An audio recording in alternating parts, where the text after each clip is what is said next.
de los 2 primeros años de vida de los seres humanos. Entonces ahí decía que lo que determina el coeficiente intelectual de un niño es cuánta atención le pusieron los mayores en esa edad. Y decía que a partir de una investigación encargada por el Estado para saber la influencia del crack, eh, esa forma solidificada de cocaína, eh, en el desarrollo mental de los niños, se dieron cuenta que era irrelevante. Los niños, tanto pobres como no pobres, tenían, o sea, tanto expuestos como no expuestos a el crack durante el periodo de gestación de sus madres adictas, por ejemplo, no tenía ninguna incidencia. Ambos tenían 83%, es decir, un coeficiente 83, subnormal. Forrest Gump, con suerte. Y ahí se preguntaron por qué. Y se dieron cuenta que estos niños eran pobres. Por lo tanto, habían pobres que eran adictos al crack y pobres que no eran adictos a nada, salvo al café y al tabaco, por así decirlo. Obviamente, uno que otro copete, pero que eso no tenía nada que ver con el desarrollo intelectual de los niños. Se dieron cuenta que esos niños habían sido poco tratados eh, en conversaciones con los adultos. Los adultos no le hablaban y que lo único que le hablaban eran frases cortas como anda a acostarte, no molestes, haz la tarea. Lo que se dio cuenta que los niños con mejor coeficiente intelectual eran hijos de profesionales y sobre todo que las madres estaban más tiempo con ellos. Estos niños pobres no estaban en contacto con sus madres porque una eran drogadictas y tenían que hacer cualquier cosa por conseguir droga, o dos eran trabajadoras y obviamente a grandes jornadas porque eran pobres, en trabajo mal remunerado, que les dejaba muy poco tiempo para estar con ellos. Y ahí se dieron cuenta que la interacción, la riqueza del lenguaje en la interacción adulto-niño era la decisiva.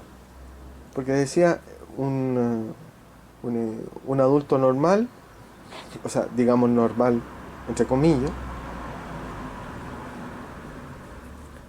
de estos estratos pobres, le hablaba 350 palabras al niño en forma diaria, en comparación con un adulto normal que le hablaba 1500.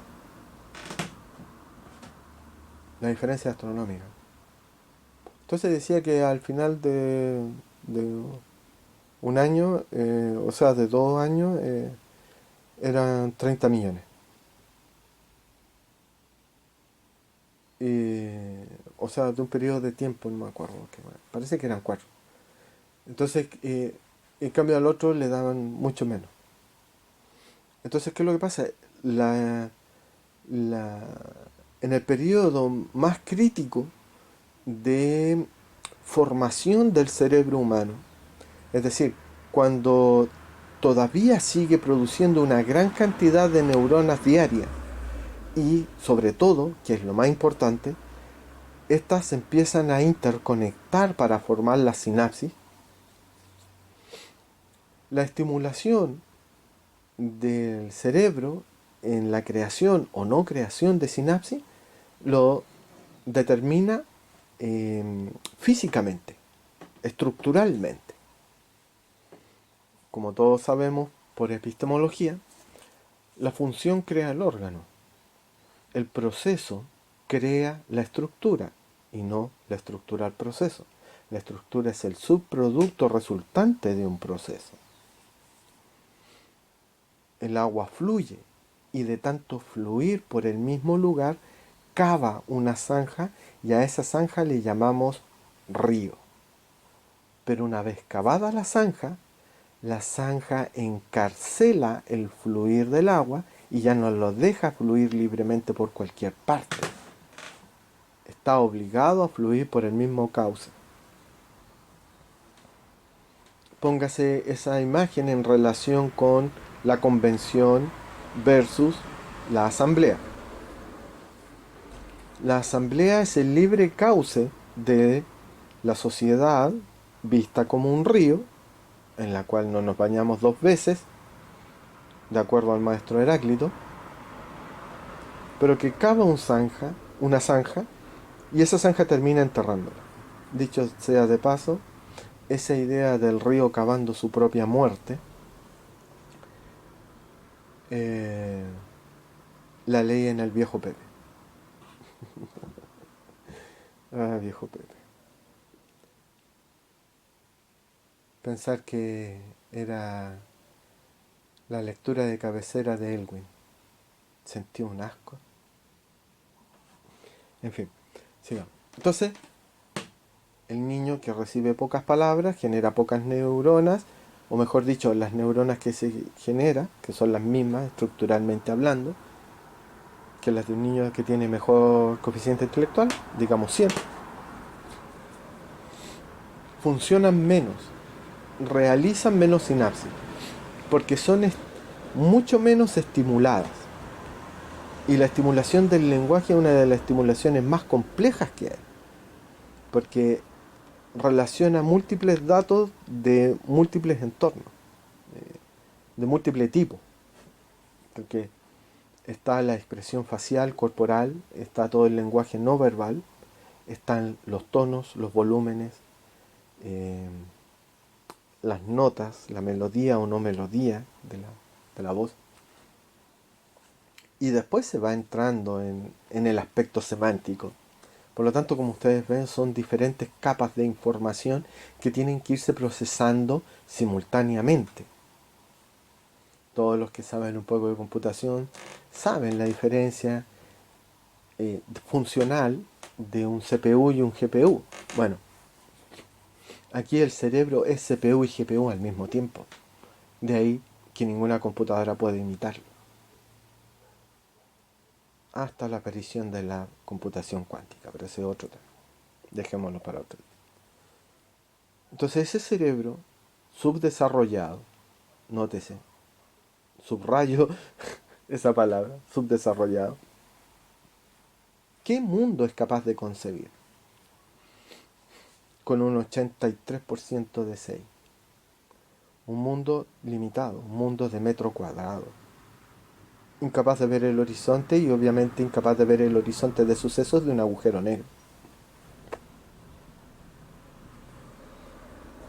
Entonces le plantean la idea a esa persona absolutamente ignorante del mundo en el cual vive, porque dicho sea de paso, cosa que ya he repetido hasta el hastío, este es el mundo más complejo que hemos vivido.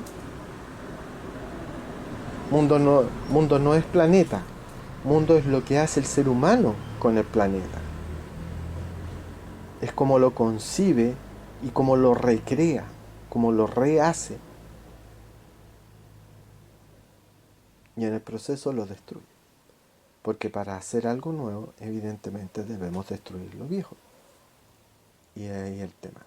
La coopción impide la destrucción de lo viejo. De hecho, el presidente de la República lo acaba de decir en cadena nacional anoche.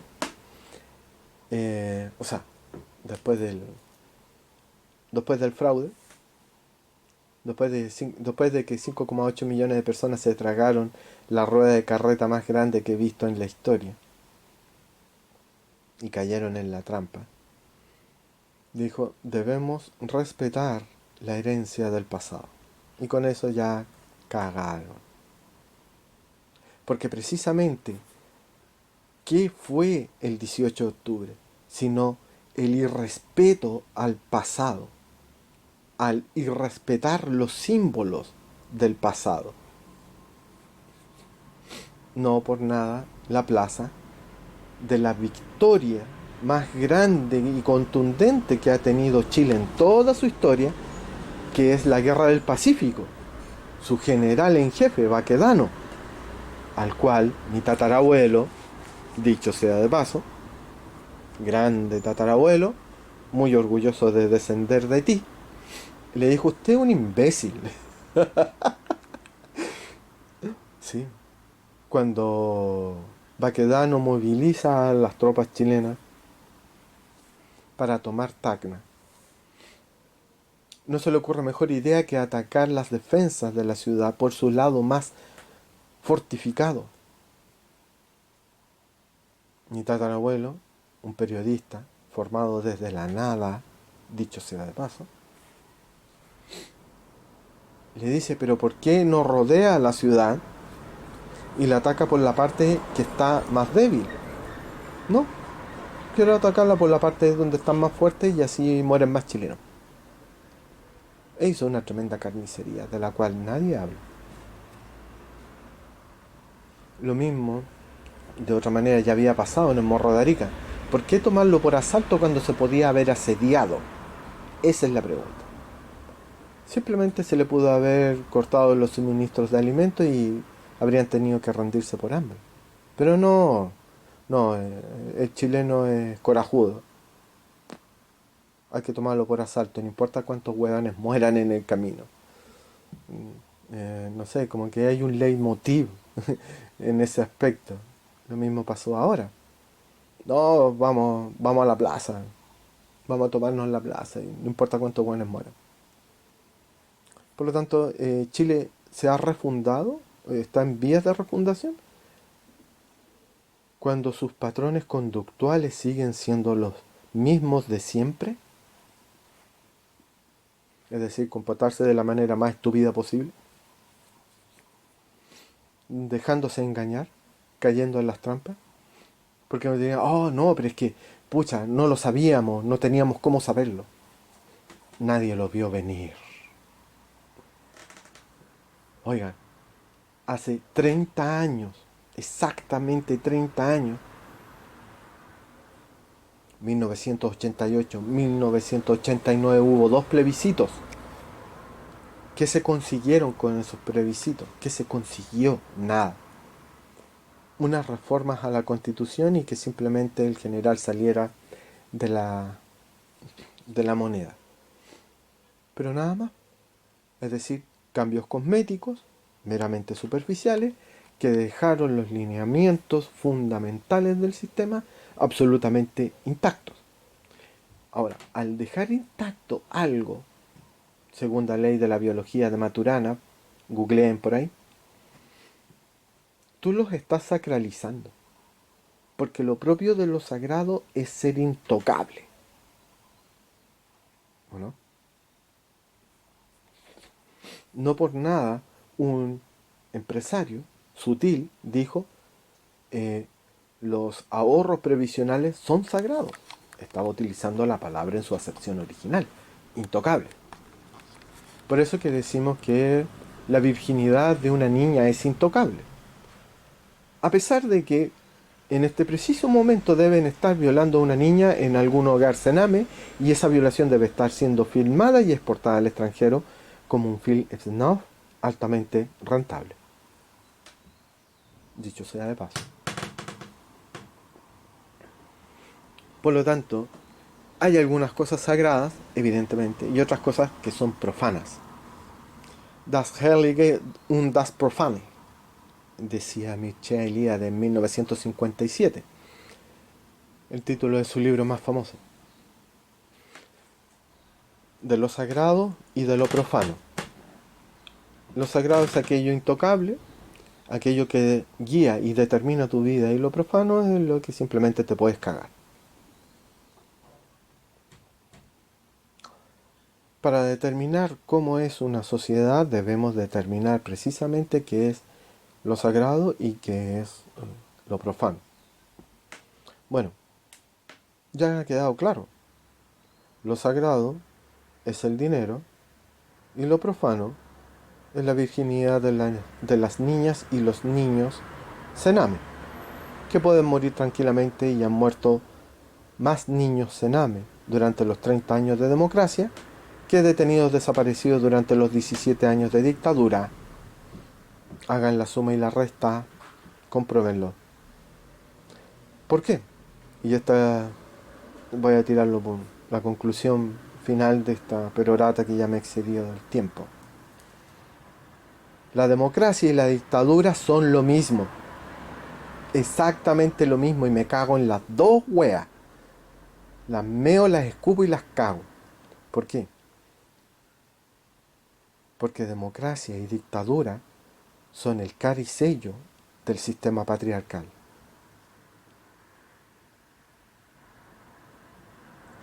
Democracia es tan patriarcal como la dictadura y lo han podido comprobar desde el año pasado. Estamos en democracia, pero hay desaparecidos, hay asesinados en misteriosas circunstancias y hay otros simplemente asesinados por los pacos, comprobadamente. Además de todos los lesionados, etcétera. ¿Para qué redundar en weas que sabe todo el mundo? Por lo tanto, ¿vale la pena? ¿Vale la pena el sacrificio? Si al final la democracia resultante, la constitución resultante va a ser tan patriarcal como la anterior, por lo tanto, ¿qué estamos modificando? ¿Qué estamos cambiando? ¿A qué nivel de profundidad llega el cambio? Mi tesis es que el cambio propuesto es superficial, tal como el cambio propuesto en 1988-89 en ambos plebiscitos. Para mí, el plebiscito que se acaba de celebrar este fin de semana es tan inútil como el plebiscito de 1989. 30 años después se vuelve a repetir la historia con distintos matices, pero los matices son superficiales, al igual que los cambios. No es un cambio de época, no es una refundación,